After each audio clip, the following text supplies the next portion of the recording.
Milyon-milyong halaga ng infringed items ang nakumpiska ng Bureau of Customs na nakapanloloko sa mga mamimili.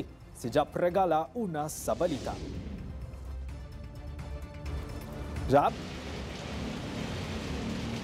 Greg, ngayong araw nga ipinresenta ng ilang mga opisyal ng Bureau of Customs ang ilang mga nakumpiska ng ahensya ng mga illegal na produkto. Ayon sa Bureau of Customs, ang ilang mga counterfeit items na ito ay galing sa bansang Bangladesh na una nang dumaan sa Singapore bago makarating sa Pilipinas. Ayon sa ahensya, maaaring pinalalabas na galing ang mga produkto sa mga lehitimong department store at sa kasasabihing orihinal ang mga ito, dahilan para maloko ang mga customer.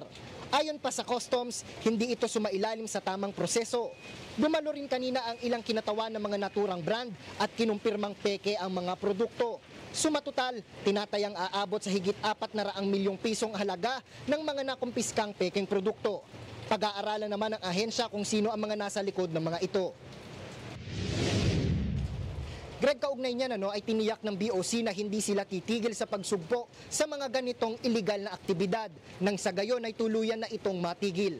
Mula rito sa Port of Manila, balik muna sa iyo.